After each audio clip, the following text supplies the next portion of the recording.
السلام علیکم ورحمۃ اللہ وبرکاتہ۔ الحمد للہ رب العالمین والعاقبۃ للمتقین والصلاۃ والسلام علی رسولہ الکریم۔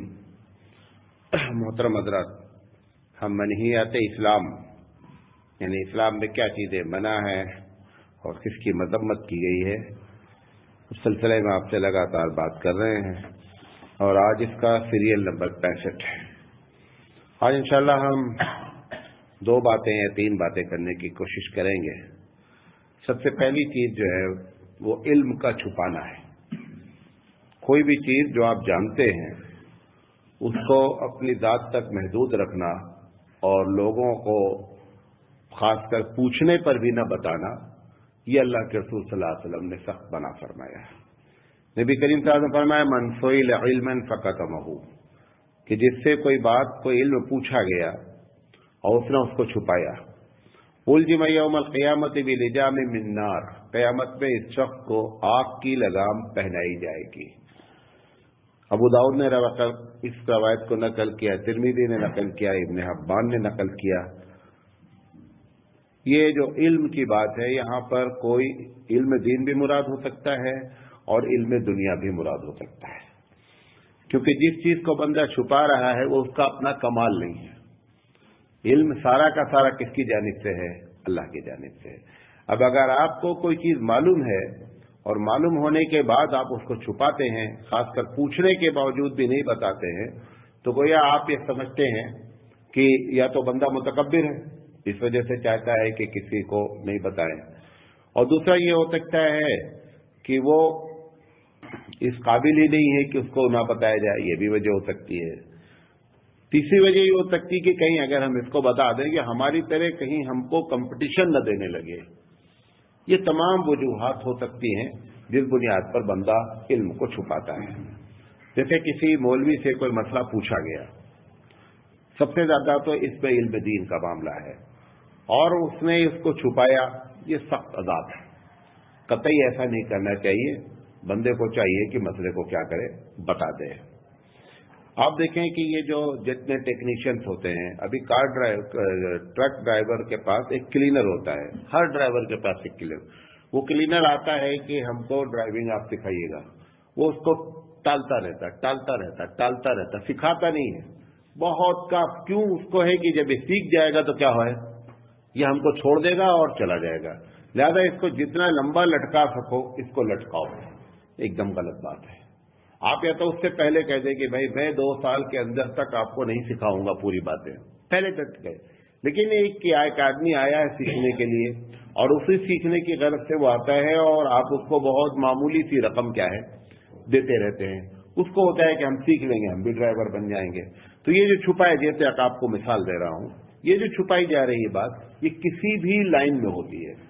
آپ کو معلوم ہے کتنے بڑے بڑے دنیا میں ایسے وہ لوگ جو بہت راز کی باتیں اللہ کی جانب سے جان گئے، طب کے بارے میں، میڈیکل کے بارے میں، اور اپنے ساتھ دفن کر کے لے کے چلے گئے، انہوں نے بتایا نہیں۔ ہمارے علاقے میں ایک آدمی جو ہے وہ جڑی بوٹیوں سے علاج کرتا تھا، تو جو سفید داغ ہو جاتا ہے، بہترین اس کا ماہر تھا، وہ مر گیا۔ لوگوں نے بہت کہا کہ وہ جڑی کہاں ملتی ہے، کیا ہے، اس نے بتایا نہیں، اور نتیجہ یہ نکلا حالانکہ جتنے لوگوں کا اس نے علاج کیا 99% کیا ہوا، فائدہ ہوا۔ اب آپ بتائیے کہ کتنی بڑی چیز تھی، کتنے لوگ بیچارے جن کو ہو جاتا ہے کتنا پریشان ہوتے ہیں، 24 گھنٹے دعا کرتے ہیں، لیکن وہ اس کو چھپا کر کے لے کر کے چلا گیا۔ تو علم کو جو ہے چھپانے کے بارے میں اللہ کے رسول صلی اللہ علیہ وسلم نے یہ مذمت فرمائی کہ ایسے شخص کو جو ہے وہ قیامت میں عذاب جو دیا جائے گا وہ آگ کی لگام۔ اسی طریقے سے آپ دیکھیں یہ جو ہماری کلاسز چلتی ہیں کالجز میں، تو وہ ٹیچر کو ٹیوشن لینا ہے، وہ کیا کرتا ہے کہ کلاس میں اپنے اس علم کو بتاتا ہی نہیں کہ بچہ بات سمجھ جائے، تاکہ ہمارے ٹیوشن میں کیا ہے، زیادہ سے زیادہ بچے آئیں، یہ بھی گناہ ہے۔ اور یہ جو باتیں بتا رہا ہوں یہ گناہ صغیرہ نہیں، سب گناہ کبیرہ ہے۔ اگر ایک طالب علم آیا ہے، آپ نے معاہدہ کیا ہے، وعدہ کیا ہے کالج سے کہ میں اپنی صلاحیت کے مطابق ان کو پڑھاؤں گا، آپ کی جو بھی صلاحیت ہے آپ اپنی ساری صلاحیت نکال کر کیا کر دیں، بتا دیں۔ پہلوان وغیرہ کے بارے میں آتا ہے کہ کہتے ہیں سب سکھاتے ایک گر نہیں سکھاتے، ہے، یہ بھی اسی میں داخل ہے۔ تو بہرحال چاہے وہ علم دین ہو اور چاہے وہ علم دنیا ہو، دونوں شکل میں اس کو چھپانا جائے وہ شریعت میں کیا ہے، حرام ہے۔ آدمی کو چاہیے کہ جو اللہ نے صلاحیت دی ہے یہ سمجھتے ہوئے کہ یہ ہماری خود کی محنت نہیں ہے بلکہ یہ اللہ تعالیٰ کی جانب سے ہے، لہذا اس کو بتانا چاہیے۔ اس میں ایک چیز اور بھی حدیث میں آئی ہے، ابن ماجہ کی روایت ہے، گرچہ حدیث ضعیف ہے اور لیکن کئی طریقے سے آئی ہے، اس بنیاد پر بیان کی جا رہی ہے۔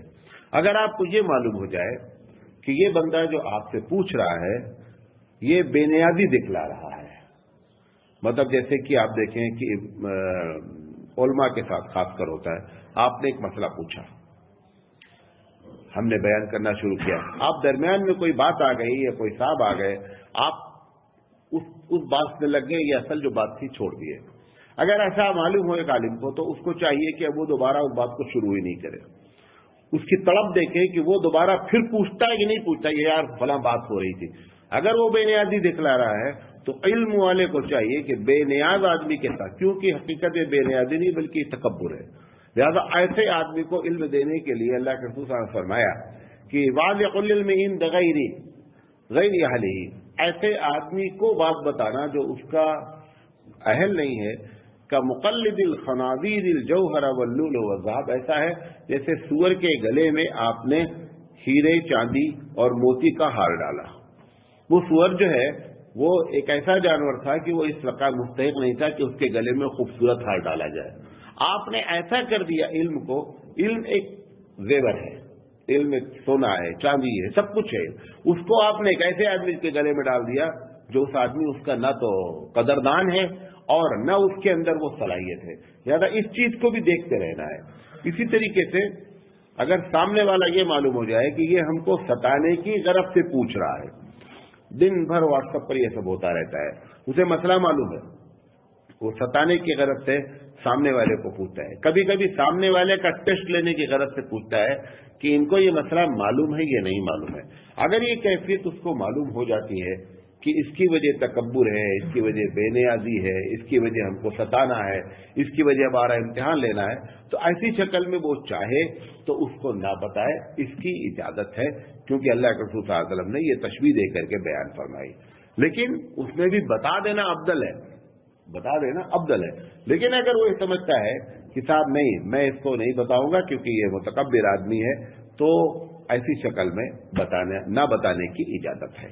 لہذا کسی بھی فن میں اگر آپ کو کوئی بات معلوم ہے اور کوئی پوچھتا ہے تو اس کو جتنا آپ کو معلوم ہے وہ اتنا آپ کو ضرور بتانا چاہیے۔ دوسری چیز جو بیان کرنا چاہ رہے ہیں وہ یہ ہے کہ بخاری کی یہ روایت ہے کہ اللہ کے رسول صلی اللہ علیہ وسلم نے فرمایا کہ میری جانب جھوٹ باتیں نہیں بیان کریں، یعنی یہ کہہ کر کے یہ حدیث ہے، یہ حدیث ہے، یہ حدیث ہے، جب تک آپ کو یقین نہ ہو جائے۔ اس میں دو چیزیں ہیں، اللہ کے رسول فرمایا من کذب علی متعمدا فلیتبوأ مقعدہ من النار، رواه البخاری۔ اللہ کے رسول فرمایا کہ جس نے جان بوجھ کر مجھ پر جھوٹ بولا، جان رہا ہے کہ یہ حدیث نہیں ہے، اور اس کے باوجود لوگوں کو اپنی طرف رغبت دلانے کے لیے کہتا نہیں، کبھی کبھی عورتیں نہیں ہمارے دین میں ہے، ہمارے اسلام میں جتنی خرافات کرتے ہیں لوگ، جتنی بدعات کرتے ہیں، اگر انہوں نے یہ جان بوجھ کر رکھا ہے کہ معلوم ہے کہ اللہ کے رسول نے نہیں کہا ہے اور اس کے باوجود کر رہے ہیں، تو ایسی شکل میں یہ سارا کا سارا بدعت جو ہے وہ اس لسٹ میں داخل ہو جائے گی۔ جو اللہ کے رسول صلی اللہ علیہ وسلم کی طرف آپ ایک بات منسوخ کر رہے ہیں جس کو رسول نے نہ کہا ہے اور نہ کیا، اگر آپ جان رہے ہیں تو بہت بڑا گناہ ہے۔ یہ روایت جو بخاری کی ہے، بخاری کی ساری روایت ویسے ہی صحیح ہیں، لیکن یہ روایت ایک ایسی ہے جو تواتر کے ساتھ ہے۔ تواتر کہتے ہیں اتنے راوی اس حدیث کو نقل کرتے ہیں کہ جن کا جھوٹ پر اکٹھا ہونا ممکن ہی نہیں ہے، ایک جگہ نہیں، اتنی روایتیں ہیں۔ یہ روایت جو میں نے آپ کے سامنے نقل کی کہ جو مجھ پر جان بوجھ کر جھوٹ بولے وہ اپنا ٹھکانہ جہنم بنا لے۔ لہذا جب کبھی حدیث کا نام لے تو سب سے پہلے تو معلوم ہونا چاہیے، اگر معلوم نہیں ہے، انجانے میں بیان کیا جا رہا ہے تو ہو سکتا اللہ تعالیٰ معاف کر دے، لیکن اگر بندہ جان گیا ہے کہ یہ حدیث ہے، سکھایا تو یہ جاتا ہے کہ اگر ضعیف بھی حدیث آپ کو معلوم ہے کہ حدیث ضعیف ہے تو پبلک میں بولتے وقت یہ ضرور کہہ دیجیے کہ حدیث ضعیف ہے۔ جیسے ابھی میں نے آپ کے سامنے ایک حدیث نقل کیا ابن ماجہ کی، ہم نے کہا حدیث ضعیف ہے. کیوں؟ جب میں نے اس حدیث کی تحقیق کیا تو تحقیق میں نکلا حدیث ضعیف ہے. میں چاہتا تو نہ بولتا، کیونکہ جیسے آپ ضعیف بولیں گے نا تو سامنے والا جو جس کا ہم ایڈریس کر رہے ہیں اس کے دل میں اس حدیث پر عمل کرنے کا جذبہ کیا ہوتا ہے؟ کم ہو جاتا ہے. اب ہم اس چکر میں کہ ان کو عمل کروانا ہے، لہذا اس حدیث کے بارے میں صحیح بات بتانی ہی نہیں ہے. عمل کرانا اللہ تعالیٰ آپ کے دل میں بتانا ہے، آپ کے دل میں کوشش کرنا ہے، آپ کے دل میں عمل کروانا نہیں ہے. اللہ نے اپنے رسول صلی اللہ علیہ وسلم سے فرمایا لست علیہم بمسیطر، کہ محمد صلی اللہ علیہ وسلم آپ زور زبردستی کے لیے نہیں بھیجے گئے ہیں. آپ کا کام کیا ہے؟ آپ بتا دیجئے. بلغ ما انزل الیک من ربک، کہ جو اللہ نے بتایا ہے وہ آپ بتا دیں. لوگ نہیں سن رہے ہیں، لوگوں کی ذمہ داری ہے. آپ کے ذمے ان کو گھول کر پلا دینا اور پلانے کے بعد اس پر عمل پر ایکٹیو کر دینا، یہ آپ کی رسپانسبلٹی ہم نے ڈالی ہی نہیں ہے. ہم نے تو صرف ڈالی ہے کہ آپ اپنی بات بتا دیں. لہذا ہم علماء کو یہ چاہیے کہ یہ فکر میں کہ لوگ اس پر عمل کریں. آپ اپنے دل کی گہرائی سے بات کریں، خلوص سے بات کریں، سب کچھ کریں، لیکن حدیث کا معاملہ جہاں پر آ جائے جان بوجھ کر تو بولنا ہی نہیں ہے. اگر تحقیق کے مطلب یہ معلوم ہوا حدیث ہے لیکن یہ تحقیق نہیں ہے، کیونکہ ہر آدمی کے بس میں ہر وقت نہیں ہے کہ حدیث کی تحقیق کر لے. بڑا ذخیرہ ہے، لاکھوں کی حدیثیں ہیں. تو کم سے کم جو حدیث عقل کے خلاف ہو، نمبر 1، جو حدیث فطرت کے خلاف ہو، نمبر 2، جو حدیث شریعت کے اصول سے ٹکراتی ہو، اس کو آپ نہیں جانتے ہیں تب تک نہیں بیان کریں جب تک تحقیق نہ ہو جائے. ہاں ایک چیز ایسی ہے کہ حدیث معلوم نہیں ہے کہ حدیث صحیح ہے یا ضعیف ہے، لیکن ان تینوں چیزیں سے کیا ہے وہ ٹکرا نہیں رہی ہے. نہ فطرت کے خلاف ہے، نہ عقل کے خلاف ہے، اور نہ کیا کہتے ہیں شریعت سے ٹکرا رہی ہے. پھر ایسی حدیث ایک آدمی بیان کر دے گا تو کوئی مسئلہ نہیں ہوگا. لیکن اگر یہ تینوں چیزیں ہو رہی ہیں تو پھر لازم ہے کہ آدمی تحقیق کرے، اور تحقیق کرنے کے بعد بیان کرنا ہے. یہ ایک کیفیت ہے. دوسری کیفیت کیا ہے کہ جان بوجھ کر کے جان رہا ہے حدیث ہے ہی نہیں اور اس کے باوجود بیان کر دیا، تو یہ اس زمرے میں آئے گا کہ جس نے مجھ پر جھوٹ باندھا وہ اپنا ٹھکانہ کیا کر لے؟ جہنم بنا لے. اب اس دنیا میں جتنی بدعتیں ہیں، ہر بدعت کا کرنے والا یہ سمجھتا ہے کہ یہ کام کرنا سنت ہے. جیسے ہی آپ سنت کا تصور کرتے ہیں، یقینی بات ہے کہ اللہ کے رسول پر جھوٹ باندھتے ہیں. پبلک اس میں کم ہے، بڑے لوگ اس میں زیادہ ملوث ہیں. اس لیے قیامت میں جب عذاب پبلک کو دیا جائے گا تو پوچھا جائے گا کہ آپ کو ایسا کیوں کنفیوز ہوئے، کیا پرابلم تھی؟ تو ایک طبقہ کہے گا کہ ان سادتنا و کبرانا فاضلونا سبیلا، کہ ہمارے بڑوں نے ہم کو برباد کیا ہے. یہ قیامت پہ کہیں گے لوگ. اب وہ چاہیں گے کہ یہ کہہ کر کے ہم اپنے آپ کو بچا لیں تاکہ سارا الزام کس پر ڈال دیا جائے؟ بڑوں پر ڈال دیا جائے. وہ کہہ کر کے بچے گا نہیں کوئی. ٹھیک ہے، وہ یہ کہیں گے کہ اللہ ان کو ڈبل عذاب مارو، ان کی وجہ سے ہم برباد ہوئے. اللہ بولے گا ڈبل مار رہے ہیں لیکن تم نہیں چھوٹو گے. کیوں؟ کیونکہ جب تمہارا ذاتی معاملہ تھا تو تم نے بڑے کی بات نہیں مانی. جیسے میں مثال دیا کرتا ہوں، 2 پلاٹ بغل بغل ہیں، ایک کی قیمت 6 لاکھ، ایک کی قیمت 5 لاکھ ہے. مولانا صاحب کو آپ بڑا مانتے ہیں، مولانا صاحب نے کہا 6 والا لے لو. تب آپ کیا کہتے ہیں؟ مولانا ہم دیوانے ہیں کیا؟ یہ بغل والا ہی 5 لاکھ کا بک رہا تم ہم کو 6 لاکھ میں دلا رہے ہو.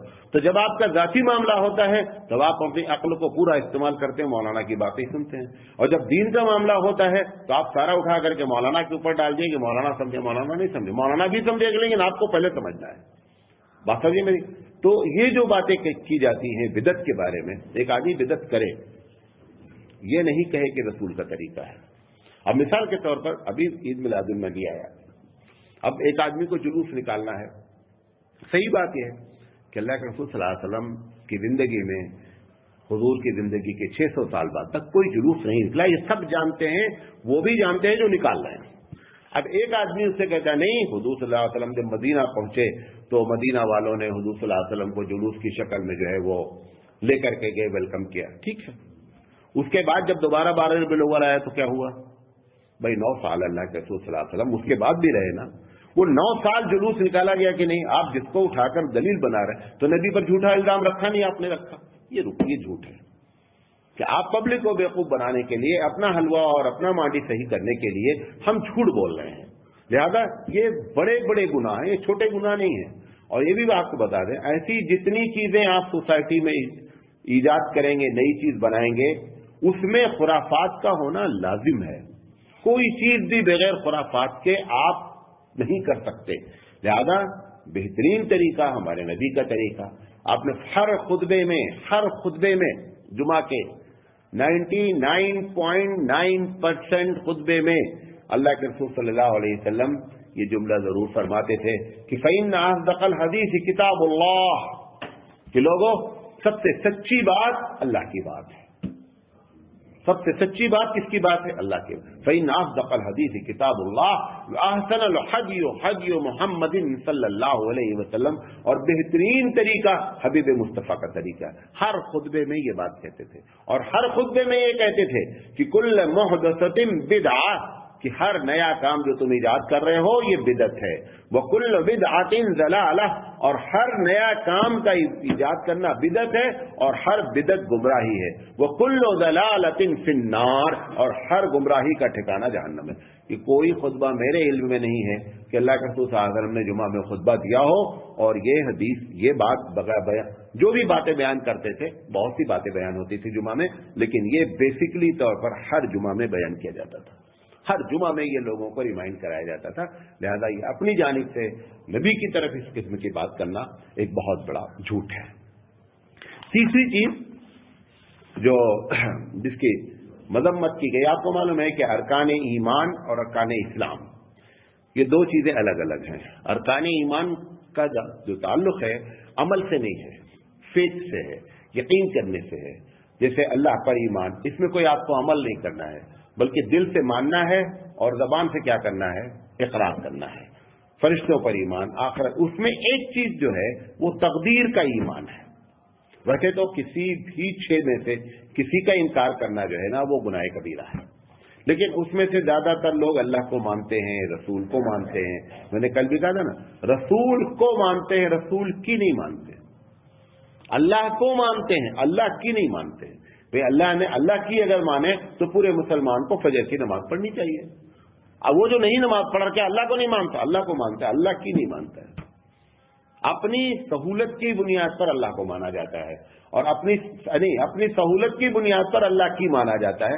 اللہ کو 24 گھنٹے بندہ مانتا ہے. ایک بڑا طبقہ دنیا کا جو ہے وہ ناستک نہیں ہے بلکہ ایک بڑا طبقہ اللہ کو کسی نہ کسی انداز میں مانتا ہے.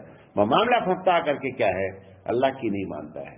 لہذا تقدیر اس میں سے بہت اہم ہے کہ تقدیر پر ایمان لانا اور تقدیر کا انکار اگر کرتا ہے. اللہ کے رسول صلی اللہ علیہ وسلم ابن حبان کی روایت ہے، حاکم کی روایت ہے کہ جن لوگوں پر لعنت بھیجی گئی ہے ان میں سے ایک یہ ہے المکذب بقدر اللہ، کہ جو آدمی جھٹلاتا ہے اللہ کی تقدیر کو. اللہ کی تقدیر کو جھٹلانے کے بہت الگ الگ طریقے ہوتے ہیں. میں آپ کو بتایا تھا ایک مرتبہ کہ یہاں پر ایک دکان پہ گیا تو اس کے بورڈ پہ لکھا ہوا تھا کاؤنٹر پہ کہ جو کچھ ہوا ہے بہت اچھا ہوا ہے. یعنی پاسٹ میں جو کچھ بھی ہوا ہے آدم سے لے کر اب تک بہت اچھا ہوا ہے. دوسرا جملہ لکھا تھا جو ہو رہا ہے بہت اچھا ہو رہا ہے، جو ہوگا وہ بہت اچھا ہوگا. یہی تقدیر ہے. اسی کا نام کیا ہے؟ اب چاہے آپ اس کو ملک کی سطح پر لے لیں، چاہے آپ اپنی ذات کی سطح پر لے لیں، جس سطح پر لینا چاہیں. یہ تینوں چیز کیوں حدیث پہ کیا آتا ہے؟ مسلم شریف کی روایت ہے کہ كتب اللہ تعالی مقادیر الخلق قبل ان يخلق السماوات والارض ب5000 سنہ وعرشه على الماء، رواہ مسلم.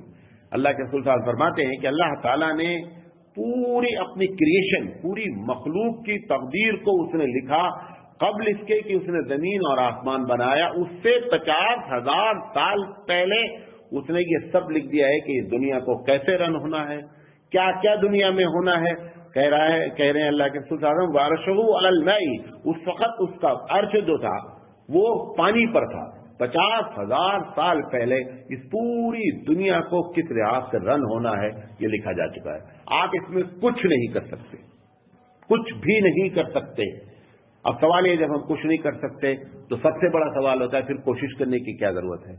کیونکہ یہ آپ کو معلوم نہیں ہے کہ ہماری تقدیر میں کیا لکھا، اسی بنیاد پر آپ کوشش کر رہے ہیں. اور ایک چیز اور ہے، مختصر میں آپ کو بتا رہے ہیں کہ ایک بہت لمبا ٹاپک. ایک چیز اور ہے، تقدیریں کچھ کنڈیشنل ہیں، کچھ تقدیریں معلق ہیں. مثال کے طور پر ایک اسٹوڈنٹ کے بارے میں لکھا ہوا ہے کہ یہ میتھ میں سادی کاپی جمع کر دے گا، کچھ نہیں لکھے گا تو بھی اس کو 20 نمبر لکھا گا. یہ اس کی تقدیر ہے مثال کے طور پر. یہ لکھا ہے کہ اگر یہ میتھ ٹیوشن کرے گا فلاں شخص سے کرے گا تو اس کو 90 نمبر ملے گا.